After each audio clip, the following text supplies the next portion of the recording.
আহ, আমি কোথায় এলাম?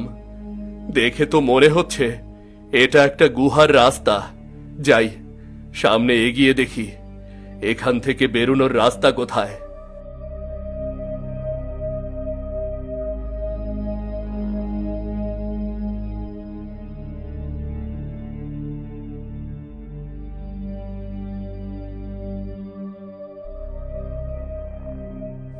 কি এত গুপ্তধন!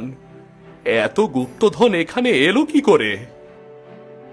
এবার এই সিন্দুকটার ভেতরে কি আছে একবার দেখতে হবে। ওরে বাবা, এখানে তো স্বর্ণ মুদ্রা দিয়ে ভর্তি। আর এই পাত্রটা দেখতে অনেক ভালো লাগছে। না না না না না, দেরি করলে চলবে না। যতদূর পারি এখান থেকে সোনা নিয়ে যেতে হবে।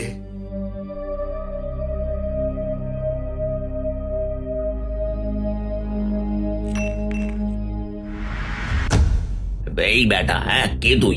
এগুলোকে নিজের বাপ দাদার সম্পত্তি মনে করে নিচ্ছিস? হ্যাঁ, কে কে কে কে কে আপনি?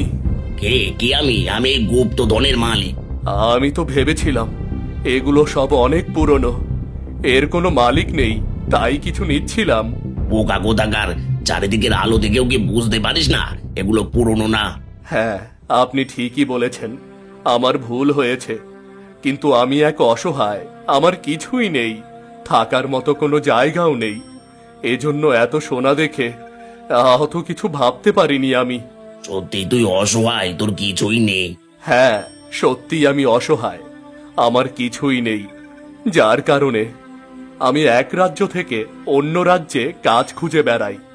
কাজ পেলে পেটে ভাত জোটে, নয়তো না খেয়ে রাত কাটে আমার। ঠিক আছে, তুই যখন অসহায় সেই জন্য কিছু স্বর্ণ মুদ্রা নিতে পারিস, কিন্তু বেশি নয়। আপনাকে অনেক ধন্যবাদ।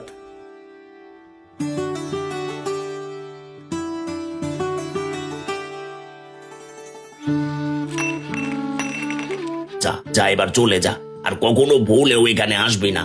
হ্যাঁ হ্যাঁ হ্যাঁ, আর আসবো না।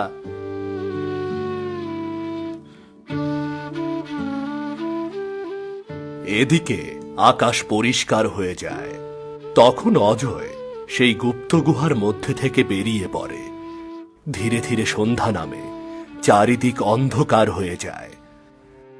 আস্তে আস্তে অজয় এক খাবারের দোকানে এসে পৌঁছায়, কিন্তু দোকানটা ততক্ষণে বন্ধ হয়ে গেছে।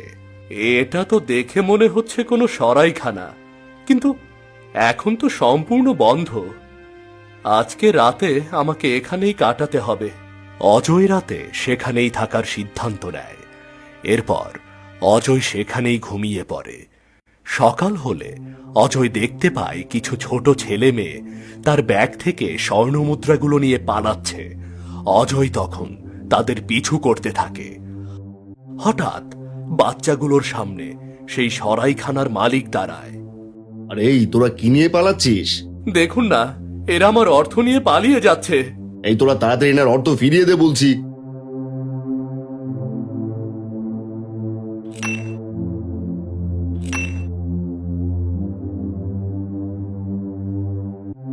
এ কি, এগুলো তো সব স্বর্ণ মুদ্রা। এত স্বর্ণ মুদ্রা তুমি কোথায় পেলে? এগুলো আমি কোথায় পেলাম তা জেনে আপনি কি করবেন? আমার সম্পদ তো আমার কাছেই থাকবে। হ্যাঁ হ্যাঁ, তুমি ঠিকই বলেছ। তোমার অর্থের ব্যাপারে আমার জেনেই বা কি লাভ। তবে আপনাকে অনেক ধন্যবাদ। আপনার জন্যই আমার চুরি হওয়া অর্থগুলো আমি ফেরত পেলাম। না না, ধন্যবাদ দিতে হবে না। কিন্তু তুমি এখন কোথায় যাবে? আমার যাওয়ার কোনো জায়গা নেই, কারণ আমার আপন বলতে কেউ নেই। আমার যেখানে ভালো লাগে আমি সেখানেই থাকি। তাহলে তো আমার কাজটা সহজ হয়ে গেল। এবার যে করেই হোক এই স্বর্ণ মুদ্রাগুলো আমার করে নিতে হবে। বলছি কি, তাহলে তুমি আজকে রাতটা এখানেই থেকে যাও না। এখানকার সরাইখানার মালিক আমি। আজকে আমার সরাইখানাতে অনেক বড় আয়োজন হবে, এখানে থাকলে তুমি আনন্দ করতে পারবে। ঠিক আছে, আপনি যখন বলছেন তাহলে এখানে থাকতে আমার কোনো আপত্তি নেই। কিন্তু আমার কিছু ভালো পোশাক প্রয়োজন। এখানে দর্জির ঘরটা কোথায় আমাকে একটু বলবেন কি? হ্যাঁ হ্যাঁ, কেন বলবো না, তুমি আমার অতিথি। এই সামান্য সামনে গেলেই পেয়ে যাবে। এই ছোট, তুই যা, এনাকে দর্জির কাছে নিয়ে যা। ঠিক আছে, চলুন।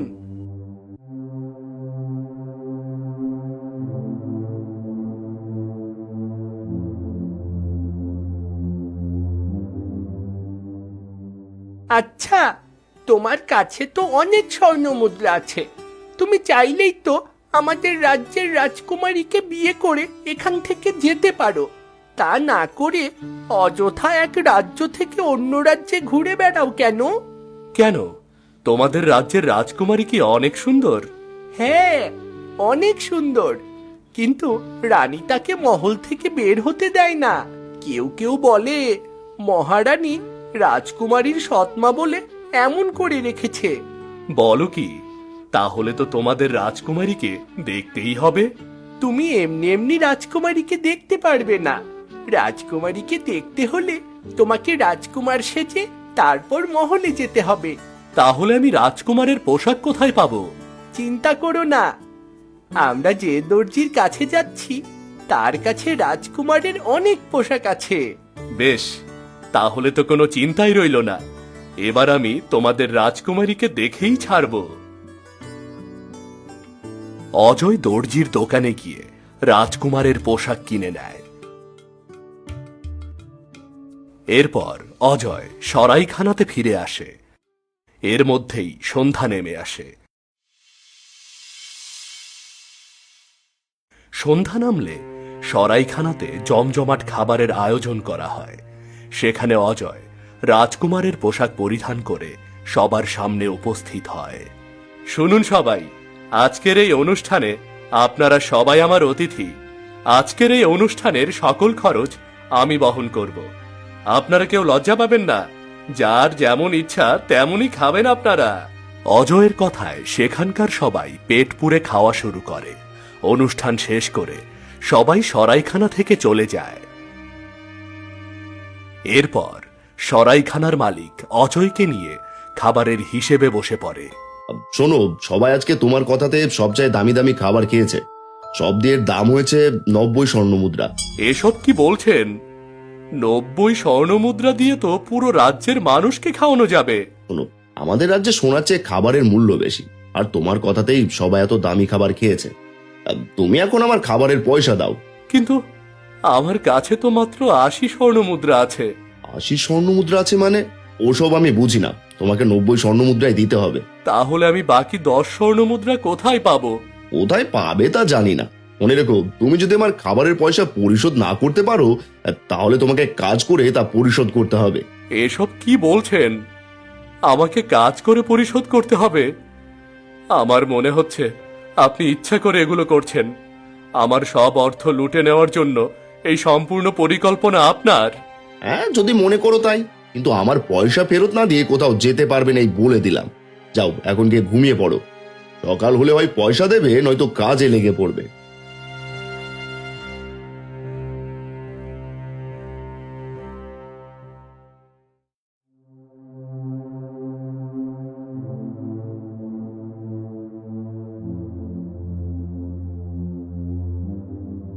কি হয়েছে?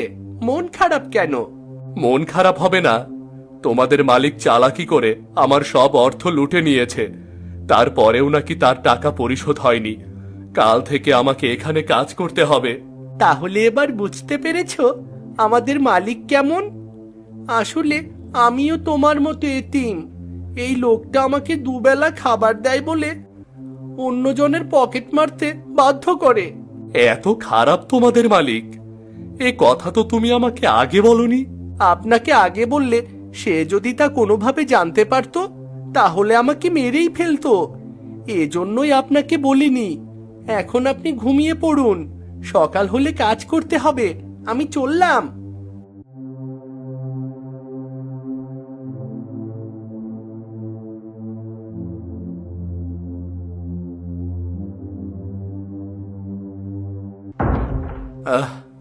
এখন কি করি? আমি এই সরাইখানাতে কি করে কাজ করব?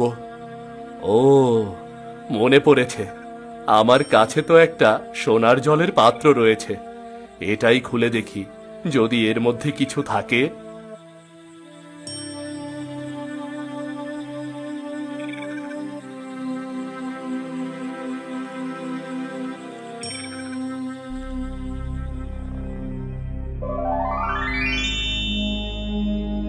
এ কি, আপনি এখানে কেন? আমি তো ওই সোনার পাত্রের মধ্যেই থাকি। তুমি যে ওর ঢাকনাটা খুললে আমি অমনি বেরিয়ে এলাম। কিন্তু আমি তো আপনাকে ওই গুপ্তধনের গুহার মধ্যে দেখেছিলাম। হ্যাঁ, আমি ওখানেই থাকি, আবার এই পাত্রের মধ্যেও থাকি। তবে যার কাছে এই পাত্র থাকে শুধু তার কথাই শুনি। সেদিন তুমি কখন ওই পাত্রটা তোমার কাছে তুলে নিয়েছিলে তা আমি বুঝতে পারিনি। কিন্তু আপনি এই পাত্রের মধ্যে কেন থাকেন? শুনতে চাও? তাহলে শোনো। আমি খুব স্বর্ণপ্রিয় মানুষ ছিলাম। স্বর্ণ সংরক্ষণ করা আমার নেশা ছিল। আমার ব্যবহারের সবকিছু আমি স্বর্ণ দিয়ে তৈরি করেছিলাম। একদিন এক বৃদ্ধ আমার কাছ থেকে জল চেয়েছিল, কিন্তু এই সোনার পাত্রে জল ছিল বলে আমি তাকে তা দিইনি। সেই দিন সেই বৃদ্ধ আমাকে অভিশাপ করেছিল, আমার জমানোর স্বর্ণ আমি কখনোই ব্যবহার করতে পারবো না। যার কাছে এই পাত্র থাকবে সেই আমার সব জমানো স্বর্ণ ব্যবহার করবে, আর আমি তার কথাই শুনবো। আর সেই থেকে আমি এই পাত্রে বন্দী হয়ে আছি। এবার বলো, তোমার কি চাই? তুমি কি আমার সব স্বর্ণ চাও? না, আমার আপনার সব স্বর্ণের প্রয়োজন নেই, কিন্তু এখন আমার কিছু স্বর্ণের প্রয়োজন, যাতে আমি এই সরাইখানার ঋণ পরিশোধ করতে পারি। ঠিক আছে, আমি তোমাকে এখনই সেই পরিমাণ স্বর্ণ এনে দিচ্ছি। এই নাও।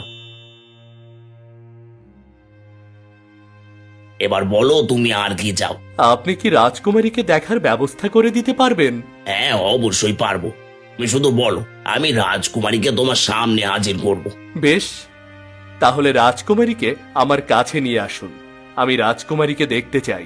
কিছু সময় অপেক্ষা করো, আমি রাজকুমারীকে তোমার কাছে নিয়ে আসছি।